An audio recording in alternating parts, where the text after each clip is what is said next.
ఇది మాట్లాడతాడు, లేకపోతే గనక పాలన చేత కాదంటాడు, ఇలాంటి విమర్శ ఉంటుంది, విమర్శ చేస్తాడు. వ్యక్తిగతంగా నిందించడం, నీ తల్లికి చేసావా, నీ చెల్లికి చేసావా, మీ అన్న ఏంటి, మీ అమ్మ ఏంటి, ఇట్లాంటి మాట్లాడతారు. అదేమంటే వీళ్ళకి లేదు ఆ చరిత్ర అన్నారు అనుకోండి, అసలు నువ్వు చూపించాలి కదా నీ చరిత్రలో. ఇప్పుడు జగన్ వాళ్ళ అమ్మ ఏంటి, నాన్న ఏంటి అందరికీ తెలుసు, ఇతను ఎంత డబ్బులు ఇచ్చాడో అందరికీ తెలుసు. చంద్రబాబు గారు వాళ్ళ అక్కలకి, వాళ్ళ చెల్లెలకి, వాళ్ళ అన్నలకి, వాళ్ళ తమ్ముళ్ళకి, వాళ్ళ నాన్నకి, వాళ్ళ అమ్మకి ఏమి ఇచ్చాడు, వాళ్ళు ఏ స్థాయిలో బతుకుతున్నారు ఎవరికని తెలుసా? వీళ్ళు వాళ్ళకి కూడా లగ్జరీగానే బతుకుతారు, లగ్జరీగా బతుకుతా ఇంకా నాకు జాలేదంటారు.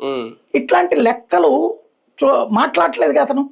నువ్వు మీ అమ్మకేమి ఇచ్చావు, మీ నాన్నకేమి ఇచ్చావు, అసలు అతను మాట్లాడు, కింద లెవెల్లో మాట్లాడతారు. ఒక్కొక్కడు ఒక్కొక్క స్టైల్ ఉంటుంది. పవన్ కళ్యాణ్ ఏంటంటే కార్యకర్త మాట్లాడాల్సిన స్థాయిలో ఆయన మాట్లాడేస్తున్నాడు, కింద స్థాయి చోట నాయకుడు మాట్లాడాల్సిన స్థాయిలో ఆయన మాట్లాడేస్తున్నాడు. పవన్ కళ్యాణ్ వీరాభిమాని స్థాయిలో ఎవరో మాట్లాడాలి, అది కట్టర్ అభిమాని మాట్లాడాల్సిన మాట పవనే మాట్లాడకూడదు. పదే పదే ఆయన ఈ విజయం తర్వాత ఫ్రస్ట్రేషన్ పెరుగుతున్నట్టు అనిపిస్తుంది. అది కరెక్ట్ కాదు. ఆయన మెచ్యూరిటీ లెవెల్స్ మెయింటైన్ చేయాలి.